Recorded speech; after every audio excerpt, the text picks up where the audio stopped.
Welcome to the first online meeting of the Houston Clutter Coaching Meetup Group. I'm your moderator, Ed Gumnick, and I am speaking as always with Gayle Goddard, professional organizer and owner of the Clutter Fairy in Houston, Texas. Hi, everybody. Thanks for joining us. We're so glad that you dialed in to listen to us talk today. We're calling our new meeting format Clutter Conversation, and our topics for today are garage sales, maintenance routines, and organizing versus free time. If you've never used the Zoom app or participated in an event like this, we want to call your attention to the chat. It looks like several of you have figured it out already, but if you click chat at the bottom of the window, you can send us comments and questions, and I'll be monitoring those to the best of my abilities, and we'll try to answer as many questions and incorporate as much feedback from the audience as we can. One other thing about that, we probably in the future will incorporate, people asking questions live on the air, but for this time we just decided to do it to keep it as simple as possible. So as we get more used to the interface ourselves, we will, let people raise their hands and pipe in. So, okay, we've had a few questions about why we're meeting online instead of in person, and the short answer is that as the meetup has evolved over the 9 years we've been doing it, our audience has grown way beyond the people in the room for the physical meetup to include viewers and listeners across the country and around the world. So we decided to take this new step to provide an opportunity for a larger audience to participate live in our talks. That is so true, and we've been thrilled and amazed to have these conversations with all these people across the world who have written me emails directly or have gone into the YouTube sessions and made comments, and they've been from all over, and we just really didn't anticipate that level of participation when we started. So we wanted to try this experiment to see if we could let that broader audience participate in the meetup in a way that was more interactive for them, and be able to have conversations live with those people and incorporate our worldwide audience, which is shocking to say. All right, so let's get right into our topics. Gayle, we get a lot of questions about garage sales as a way to turn unneeded stuff into cash. And people are sometimes surprised to discover that you are not a big fan. So tell us your thoughts on pros and cons of garage sales. So over the years, I've had a lot of clients say to me, and it's always a strategy as I'm working with them. Do you want to keep this? Do you want to let it go? Is it going to stay? Is it something that you can donate? And as I ask that question, a lot of people say, oh, I need to keep that because I'm going to have a garage sale. And then we make this pile in the corner that is the garage sale stuff. And then the garage sale never actually happens. And so I work really hard with people to try to make it clear what they're going to have to do to make that goal a reality, and how to get from I'm going to have a garage sale so you can't take my thing away to I'm actually going to have a garage sale and make some money in order to turn this stuff that I'm having trouble letting go of into cash. And actually, after 11 years of working with people, a whole bunch of people told me they're going to have a garage sale, but really only 2 people have done it. And Ed is one of them because Ed was in the beginning of my business. Ed traded services with me. So he made my first original website, and who knew we were going to still be doing this all this time later. And I helped him move out of his house at the time. And so that was a big move, and he was moving in to share a space with somebody else, to be a roommate instead of owning a house. And that process involved going through everything, of course, and getting rid of a whole bunch of stuff. And so he literally downsized by, we've always said 90%. Do you think that's still a good number? Yeah, something between 80 and 90. Right? So even if you say 80%, he got rid of 4 out of 5 things that he owned in order to move. And so clearly there was a lot of stuff that he could put in the garage sale. And as I recall, you made pretty good money at the time because you had so much out there, and because you had some furniture and things to sell us too, right? Yeah. And we also really had 3 people contributing, so that, you know, 3 households contributed some stuff, so that also helped just with the volume. And So it's kind of a community sale. That was part of it then. yeah. Well, so, you know, you made a lot of money because you had a lot of stuff and because you were actually getting rid of 80% of your stuff. So I guess that's the first pro and con. You can make money from a garage sale, and there's no doubt about that at all. But the pro part is making the money. The con part is it's never as much as you wanted, and it's hardly ever enough money to cover how much work that you did. So Ed was having to do the work anyway because he was going to move. And so anybody that's moving and it tries to have a garage sale in advance, they're already touching everything because they're packing and moving. So they're going to have to do the sourcing work for finding the material for the garage sale, no matter what, because if they don't sell it, they got to move it. So if you're moving, you already have the incentive to touch it all. But if you're not moving and you're not getting rid of 80% of your stuff, it's unlikely that you're going to end up with a huge payoff for all of the effort that you do. The older you get, the harder it is to prepare the items for sale, and the less you want to hang around outside all day long to sell it. I believe that garage sales are a young person's game, and so if you're young, you can manage to be outside in the heat or the cold all day long. And of course, you set a date for when your garage sale is going to be, and you hope it's going to be a good day, but you don't have any control over the weather. So you may find yourself sitting outside in what ends up being a freezing day, or what ends up being 85 or 90 or 100 degrees outside. And it's easy for a younger person to sit through that whole day and not be completely wiped out and not be completely drained and not be completely miserable than it is for somebody my age, for instance. You know, the idea of sitting outside in the heat all day makes me just want to cry. So I think most people, the older you get, the harder it is to do the work, and the less fun it is to participate outside and hang out and deal with what comes with being outside. So I think that's one of the cons of doing a garage sale. If you're young, it's a great thing, and you still have working knees, and you can walk around on the concrete all day long, and you don't feel like you have to take pain medicine afterwards. And then, you know, if you're older, it takes a lot more out of you to do all that working and walking and being on concrete and dealing with the weather and all that stuff. And so I guess it's a neutral for young people and it's a con for older people. And when you put things aside for the sale, you really have to price it all. Like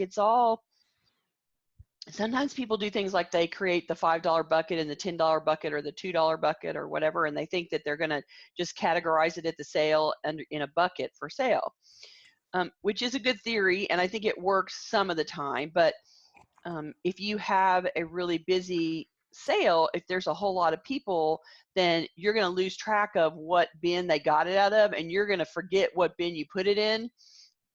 And people are people, and they're going to try to, tell you it was in the $2 bin when it was really in the $5 bin. And so I think it's a little bit harder to, if you don't price all of them individually, I think it's a little bit harder to manage what you think you're asking for the item if you just put it in buckets. If you have a slow sale and there's only a couple people there at a time, you can watch where the bucket that they take it out of, and then you'll know. But if you get it early morning in a sale, it's kind of crazy. If you've done any advertising or there's a lot of foot traffic, whatever, suddenly you're going to have a whole bunch of people there, and you won't be able to see who's grabbing what from where, and so it makes that hard. So while bucket pricing is a good theory, I think it's not always super successful.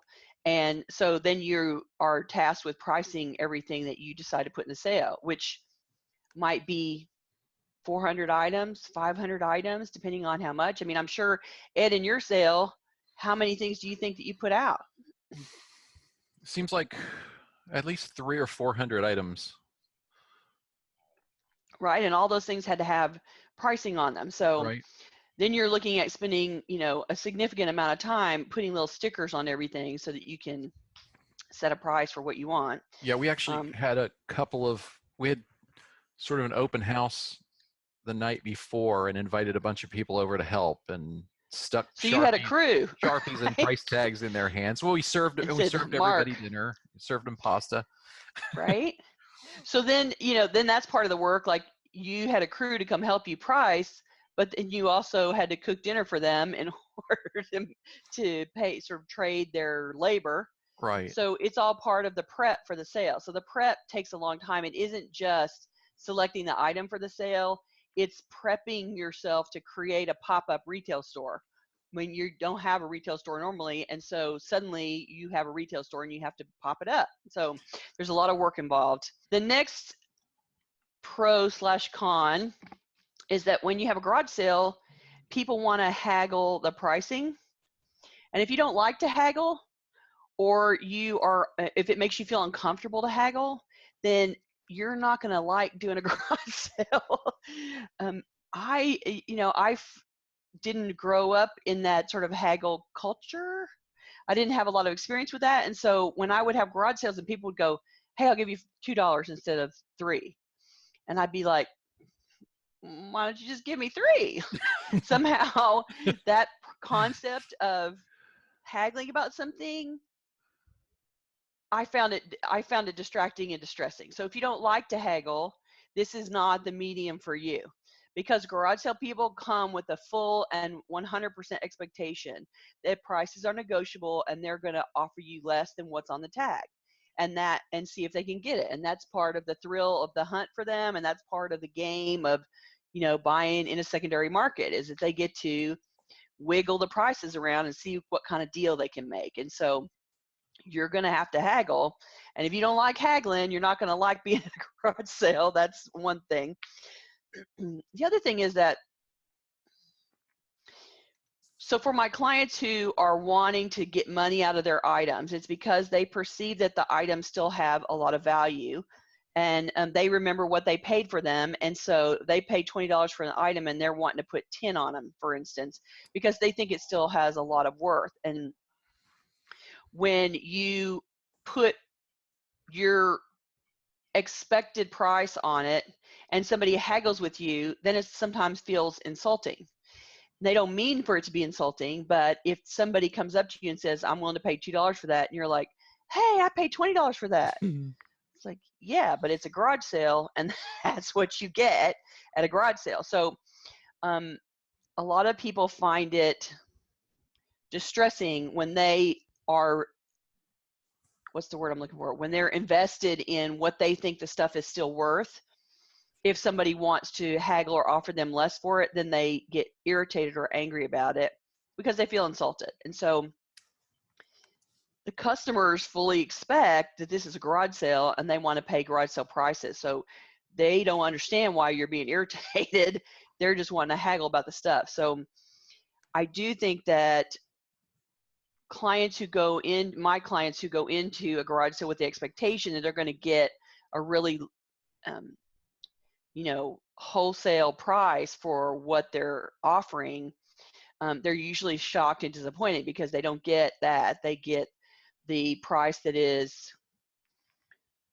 way, they get garage sale level pricing, which is way below wholesale. Basically, you're not going to get a keystone price. You're not going to get it for 50% of what you paid for it. You're going to get some, 10% of what you paid for it at a garage sale. So if people have an expectation that their stuff is worth a lot of money, this is a way that they get disappointed and find it shocking when people start offering them something significantly less than they think it's worth. So again, another problem with garage sales as an experience. Now, some people think that haggling is a ton of fun, and if you do like to haggle with people and haggle over prices, this is the medium for you. You will be doing it all day long, and you'll be in your element. So, if that is fun for you, then this should work for you really well. The other thing about garage sales is they start really, really early in the morning, and no matter what you advertise about the time, a crew of people who are garage sale regulars, people that do their entertainment by going around garage sales on Saturdays. I know we all know people like that who think it's fun. They go resale store shopping or they go garage sales shopping, and that's their weekend entertainment. And so they scope out all the garage sales and they go based on what the people advertise they have for sale. They're going to go at the crack of dawn and try to get ahead of the crowd. And so there's always this clump of people who are garage sale experts, shoppers, I guess you would call them, who show up at the garage sale, and they show up an hour before you say to come. And usually they show up before you've even put anything out. And you open the garage door and there's a bunch of people standing out there or sitting out there in their cars waiting. And they come out of their cars as soon as you start pulling things out of the garage and you haven't even set up. So there is no universe in which you get to quietly create your store and then tell people to come. So if you're not a morning person, you're going to be talking to people really early in the morning, and you're going to be talking to them way earlier than you expected. Like they're not going to back off so that you can set the store up and then come in. As soon as you open the garage door, they're going to be running up on you, and they're going to be chopping things as you put it out. So that kind of interaction in the morning would make me insane. But if you're a morning person, then you're already up and going and you're engaged, and it's okay. So I'm just saying that, you know, if you're kind of a night person, the routine of no matter what time you say you're going to start the garage sale and don't come until then, no one is going to respect that, and there will be people outside when you come out. So you just need to be prepared for that if that's something you want to do. So I hope you're a morning person is the comment that I made. If you manage to advertise the sale well, or you do a neighborhood sale day where there's a lot of traffic, you really need help to do the sale. So it's not really something that a single person can do by themselves unless there's not very much traffic, which is kind of not the point, right? Like you don't want to have a sale that's easy to manage. It's easy to manage the people and the transactions because that means you're not going to make a lot of money. You really want the sale that's going to be super busy and have a whole lot of stuff, and so a lot of action and selling. And then it's going to be difficult for you to manage by yourself. So you want to have a person there that can help you, so that there's somebody that can help the other people while you're checking somebody out, that can be watching, because things walk off from garage sales too. Like they count on it being super busy and then things disappear. And although the goal is for the stuff to leave the house or, you know, the driveway, you're hoping that there's going to be a money exchange before it walks off. So having somebody there to help you watch the action and watch the number of people there is important. You need an able-bodied person to help with the work. If you're not that able-bodied person, you need somebody that can lift and do a bunch of walking and be standing up and walking around a whole lot. If you're that able-bodied person, then you just need somebody to keep you company and be there and help when it's busy, and then, you know, somebody to chat to and have conversation with when it's not so busy, just so it's not, you know, as boring, right? So it's best to do with somebody along, and sometimes we don't always have somebody that's willing to come and sit with you for a garage sale every day. So pro or con, you know, it's a pro that you get to hang out with one of your friends and basically have a good day outside. It's a con, you got to have a friend that's willing to come and do a garage sale with you. So here's the last thing. At the end, you have a huge pile of stuff that hasn't sold.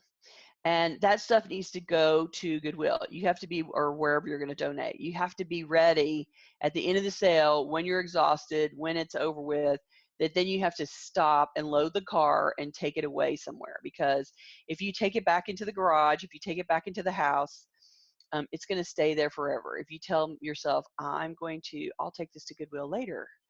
Yeah, you know you're not going to do it. You know I'm going to show up to your house to do the organizing in there. It will still be sitting in the garage. Those are the leftovers for the garage sale. So if you have a sale, you need to get at the end, you need to make that stuff disappear. And whether that means that you leave it at the curb for people to pick, or whether that means you load it up and take it off to your local charity or whatever, you need to make sure that happens. You need to actually complete the sale. And completing the sale means if it went on the driveway, it does not go back in the house. It does not need to come back in. So at the end of the day, you have to be prepared to drive somewhere. And if you can do that, and take it away, it's, you know, you'll be exhausted at the end of the day, but it'll be a successful completed sale. And as long as you're willing to do all of those things, you can have a good garage sale. But I think there's several things along that list that might hang up people in terms of having and enjoying the experience and getting the money they want out of a garage sale. That's my summary. I have a comment to share from Cast Iron, who is listening, watching.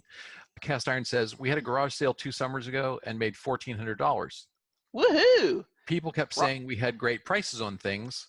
Anything I wasn't ready to really let go of, I priced it higher. So if it did go, I felt like I got good money for it, and then it was easier to let it go. Goal being to get rid of it all. Yeah, and I think sometimes people overprice because they feel like, hey, it's worth a lot of money. But if the ultimate goal is to get it to go away, then having the prices be, you know, approachable means that more volume disappears. And that's the goal. Like, you're trying to transfer the labor of redistributing the stuff to someone else. And if they pay you a little bit of money and then they walk off with it and you don't have to walk somewhere with it, then you're in better shape. So that's great. $1,400 means also that you had a lot of stuff. Can I ask, did you have a bunch of large ticket items like furniture or appliances, things like that? I'll give you the answer when we get it. Yeah, that's part of my tips too, is that a sale is needs to include a bunch of large ticket items to be successful in terms of money. Yeah.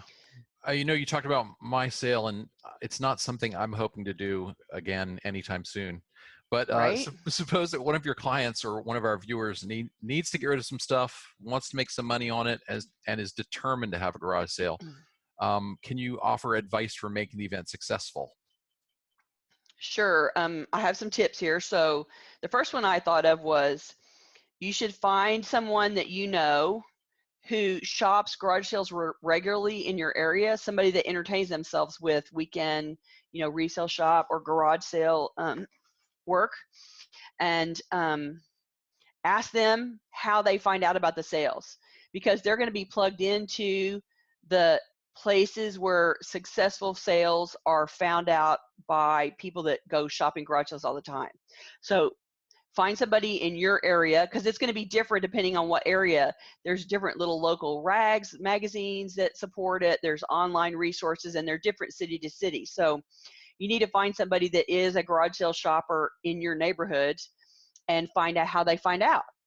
And whatever resources they use to search for them, that's where you need to go and advertise. The goal is always going to be, somebody has to know your sale's happening, and you can't rely just on drive-by neighborhood. And so that drive-by time may or may not be enough. Advertise wherever they're advertising. That's what I'm trying to say. The regular garage sale shoppers will steer you to the place that will support you in that area, and those are the ones to use. The second tip is, make sure you don't need to do it alone. And I said this earlier, you need a strong and able-bodied person to do it. You know, just so you have a spotter and you can have company when there's some downtime, and you have somebody to sit out there when you suddenly have to go to the bathroom. Like, what if you have to go to the bathroom? So make sure you have a partner there with you. You need to include big ticket items. So what I mean by that is furniture, current electronics. People always think their old electronics are going to sell for a lot of money. No, they're not. That's just the nature of electronics.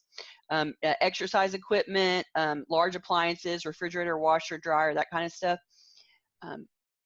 The thing about small ticket items are, in order to make a significant monetary return on those, it's about volume. So you have to have a lot of people going by, and they have to be buying a whole lot of little bitty things. So in order to make a big sort of seed chunk money of your return of the sale, you need to have some large ticket items to sell. So that's going to be, here's the washing machine and dryer set that you're going to sell for a couple $100. Here's the old refrigerator you're going to sell for $100. Here's this big couch that you're going to sell for $100. Those kinds of things are necessary, I think, seed material. So the last time I did a garage sale, I didn't have anything super huge like that. And I sold a large volume of stuff, but I probably made, $500, $400, something like that, just on the volume of little things. But it was a lot of work for ending up with that amount of money at the end. In order to have that $1,400 result that he's reporting, it's really necessary to have a big quantity and have big traffic to buy the small items, and to have big ticket items to give you big chunks of cash up front. And usually those things sell really quickly, like they don't hang around. They're sold within the first hour or two, and so you'll have some idea of how big your cash is going to be within a couple of hours of opening the doors, I think. And again, be ready to donate when you're done. So you don't want it to go back in the garage, and you certainly don't want to say to yourself, I'll hold this stuff for the next garage sale. No, no, no. You want to consider yourself complete. If you've done all this work and you put it on the driveway and it doesn't sell, it just means it's, nobody wanted it today, and you got as much money out of your work as you can.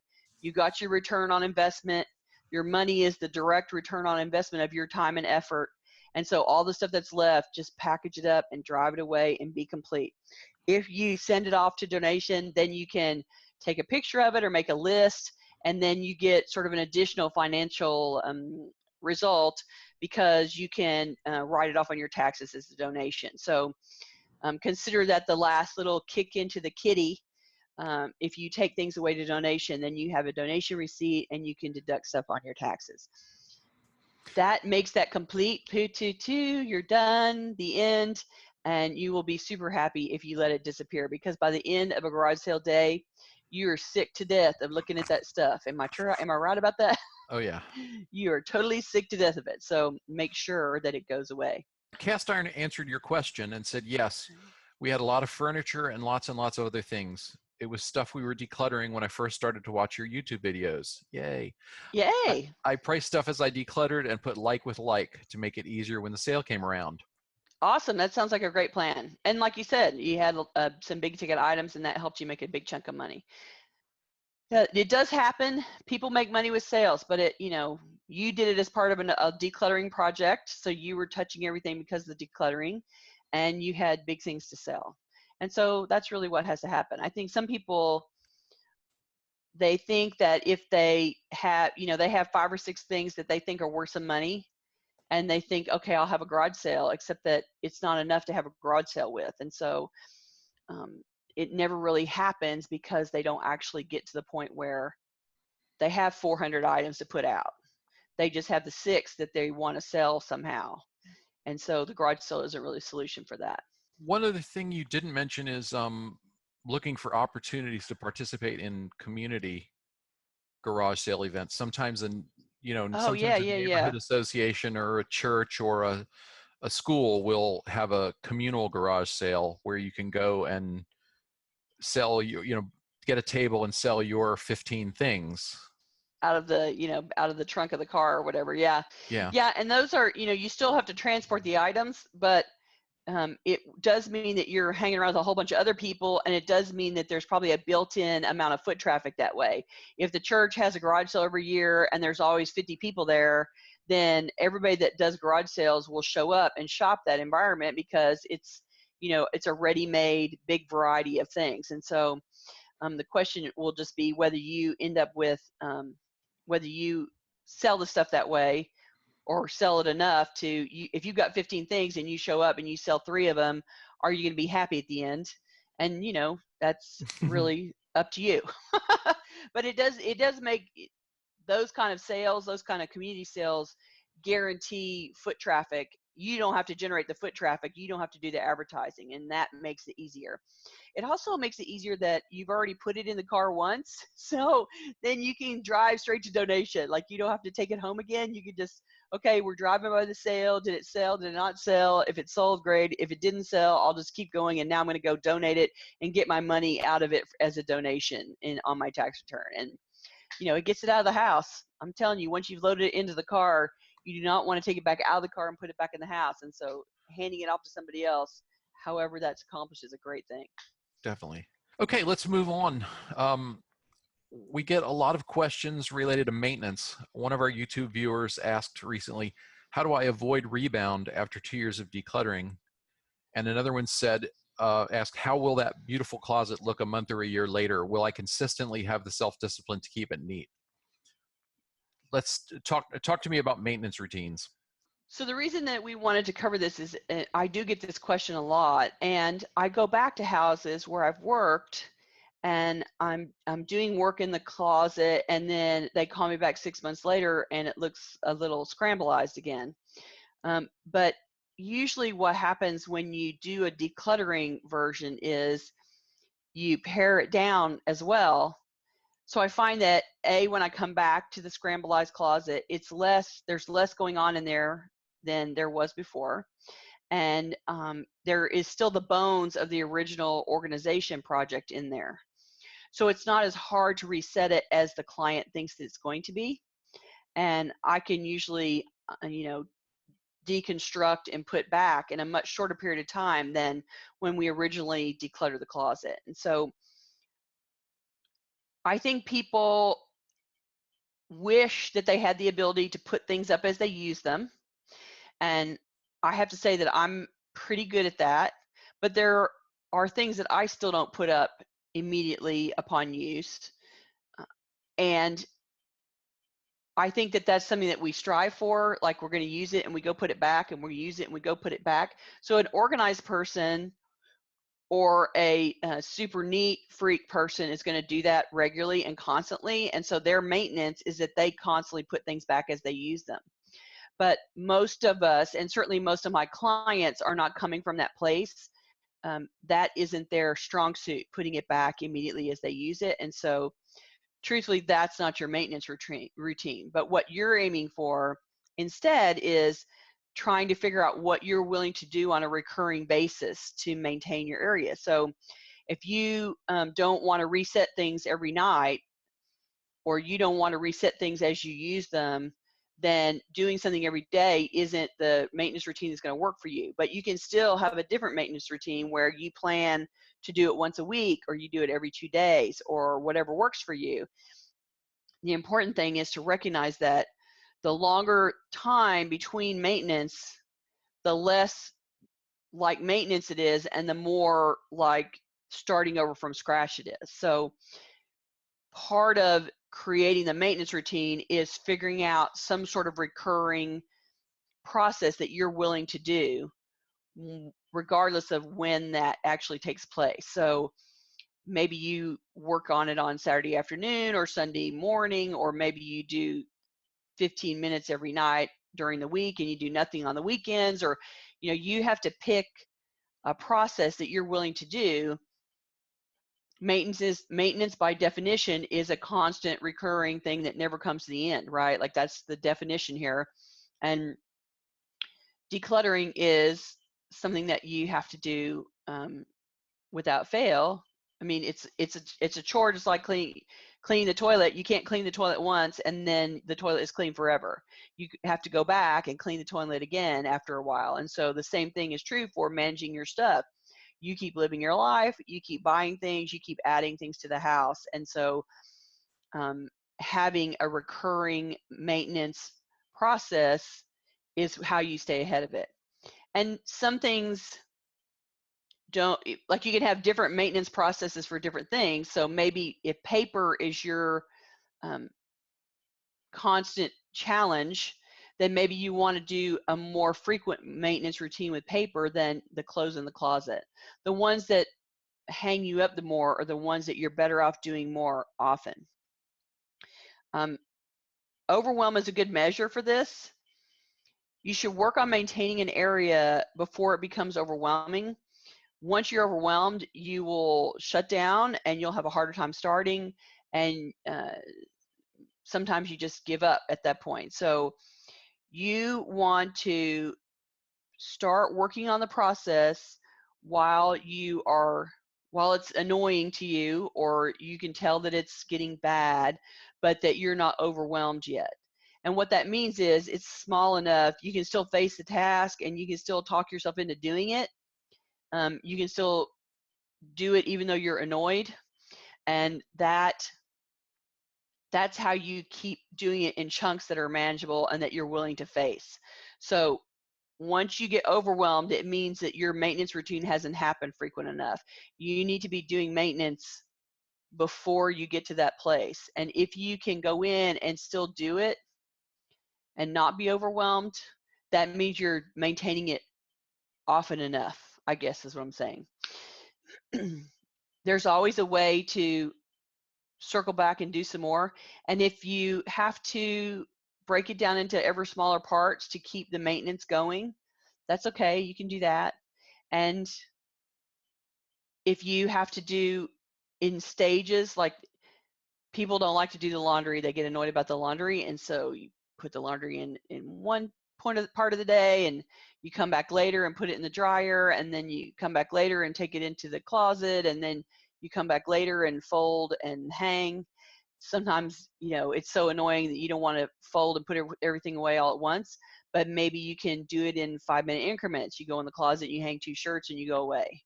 And the next time you come to the bathroom, you go in the closet and you hang 2 more shirts and you go away. Like whatever works for you, as long as you do it frequently enough that you stay ahead of being overwhelmed and shut down about doing the work. Does that make sense, Ed?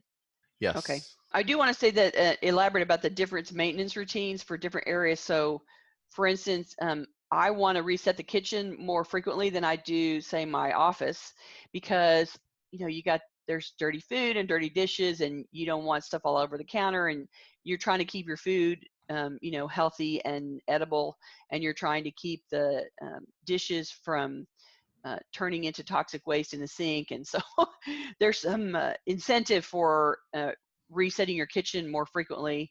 But then, you know, I can stack paperwork in my office for a week or two before I go in and shuffle it all out and put it all away. Or I can collect in a bucket. I have a file, an inbox in my office where I put paper that I need to file. And so it, you know, it gets to be about, here, can you see that I'm getting to be about 1 inch tall or 1.5 inches? And that's so that's like a 30-minute filing job if I stop at that point. And so I wait for to build up, and then I stop and, you know, pull it all out and sort it and file it. And you deal with all of it at that time. Yeah. Then I just empty the box at that point. So that means that I'm not filing every time I go in. Every time I get something I need to file, I'm not going to the file cabinet. I'm sort of batch processing, but I'm also not letting it get to be 6 inches tall, because then that's a 6-hour job and not a 30-minute job. And so I absolutely, the inbox is not very tall, and there's not a lot of space above it. And I do that on purpose so that I can't keep making that pile get taller and taller. At some point, really quickly after 1 inch or 1.5 inches, I have to stop and process the paperwork. And that's a maintenance routine that works for me. Yeah. Okay, thanks. Last thing we're going to talk about, a YouTube viewer who's also named Gayle asked a question about downtime, about whether you're able to let your mind and body stop decluttering at the end of the day. And you and I talked about that, and it got us talking about what we thought was the larger question: what good is all this decluttering if there's no free time? So I wanted you to say a few words about organizing versus free time, how to find that balance. So organizing is that task that everybody has to do over and over, right? And if you have a backlog, if you have a big project where you feel like you haven't made it all the way around the house, or you feel like you've let it go so long now it's really largely overwhelming and huge, it seems like you have to declutter nonstop every day, all day, until you get to the end. And the problem with that approach is it means that you are giving away all your free time, and you're anticipating that you can get to the end quickly. And the truth is, any kind of a big project like that, the only way that you can stay on it and stay on it until the end is if you do it in increments that you're willing to do, and decide that you're going to do it for an amount of time that you're willing to do. Here's my hour every 3 days a week, or here's my 4 hours on Wednesday and Saturday, or whatever you assign yourself, but that you agree to do it and then do it until the job's done, however far in the future that is. And the reason I say that is because if you try to declutter in a huge project and try to do it all in one sitting nonstop without, I'm going to work until it's done, then you're going to run out of steam. You're going to run out of the ability to make good decisions, and you're going to run out of willingness to stay on the task way before the job is done. You're going to get burnt out. And so you have to honor the fact that processing your stuff is a whole bunch of decision making, and we get decision fatigue. And there's a reason why I only work with somebody for 3 hours, because at the end of 3 hours, your brain is fried. And so you're not making good decisions after that. If you decide to set a calendar for, I'm going to do 2 hours a couple times a week or whatever, and I'm going to just agree to do that until kingdom come or the project is done, whichever comes first, then you know that you've slotted 3 hours, 6 hours, 4 hours in your calendar every week. And then you can go to your free time with acceptance of that you're going to work on the project and you're going to put this many hours in this week. And so you can go have fun with your friends or do whatever you're going to do that is more fun, and also is recuperating and rejuvenating and resting for your brain to go and have fun with your friends. It's really the only approach, because if you spend all the time working on it nonstop, you are going to burn yourself out. You are going to run out of steam, and then you're going to walk away from the project unfinished. I can guarantee that 100%. And so you don't want to do that. You want to get to the end. And the best way to get to the end is to block out working time, and so also block out free time. And, Gayle's original question about letting my mind and body stop decluttering at the end of the day, after I've been decluttering with 2 other people for 6 hours that day, I am pretty fried and out of steam. I love my job and I love working with people, but it requires me to be emotionally present and supportive in a way that is, by the end of the day, I'm really drained. And so it's my job to hold the space and to make it comfortable and easy for people, and to help them through their process and to help them through the decision making. And at the end, I'm kind of toast. And so decluttering at my own house at the end of the day is kind of the last thing that I want to do. And so I can't make my maintenance routine be come home and do a bunch of chores. I have to do those in batches on a day that I'm not working with clients. And so that's why we have a day on Wednesday where, on Tuesdays, where we meet about the website and I do other administrative stuff. I go to the dentist, I go to get a massage, I go to the doctor. All of those things happen on Tuesday, so that I'm not dealing with clients, I'm dealing with personal stuff. And somewhere in that day, I'm going to be working on some decluttering things. And then in my free time on the weekends, or as we come along, when I have a client that cancels, then I might use some of that time as well.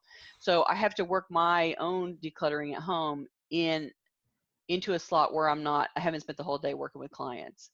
And it does require recuperating. And I have to say that during the busy season, when I'm super crazy busy, and I'm working clients nonstop and I don't have a lot of breaks, as much as I love doing it and I'm having so much fun working with clients, as the days go by and more days go by without a break, I start to slide off the cliff a little bit. I start to run out of, steam and empathy. And so even though I'm having a good time, I run out of steam as well. And so you really have to do some organizing and something else in order to stay in a good place about the organizing. And I have to take my own advice and block off time so I have breaks between clients, and then I can get some rest and refresh my mind so that I'm good while I'm working with clients. And the same is true for you. You have to give yourself the space to recuperate, and especially if you find it hard to do and you find it challenging or distressing to do the work, all the more reason to make sure that you block out organizing time and set the timer and let it run. And when it runs out, then you go off and do something else with a clear the conscience. full knowledge, with a clear conscience, and know that it's a good thing. Exactly. Because you really need that recoup time. And so do I. All right. Thanks. That's about it for today. We're just about out of time, and I think we have answered any questions that were asked already. We're making plans for future events. If you're watching the recording of this, or if you're watching live and you'd like to participate live in future events, you can receive notifications by following us on Facebook. It's facebook.com/theclutterfairy. You can join our mailing list by visiting clutterfairyhouston.com, and you'll see the mailing list sign up on the right side of the homepage. And if you want to watch videos of our past meetups and of future conversations, please subscribe to our YouTube channel. The shortest way to get to the YouTube channel is cfhou.com/YouTube. You can also Yeah, just that's go a to direct link that points straight into the channel. yeah, and you can also just go to YouTube and search on the Clutter Fairy or Gayle Goddard, and you will find it. We have got about, I don't know, what, about 65, 70 videos there, something like that. Yes, we have a whole lot, hours and hours and hours. So I will tell you that the videos are designed. Usually, I do a half an hour of talking, and then I do a half an hour of Q&A. So although some of the videos are really close to an hour long, you can listen to them in stages. You can listen to the first half hour that's just me chatting, and then you can listen to the second half hour, which is Q&A. So there's a way for you to stop and start and not really miss anything or mess up the flow. And then you can consume it in half-hour bites instead of hour bites. All right, thanks to everyone who joined us live. Thank you, Gayle, and we'll Thank see you, you next Ed, time. for being willing to do this. I know this is hard for you, and this is a big test, but we're proud of you, and thank you so much. Thank you. See you Bye-bye, everyone. later. Bye.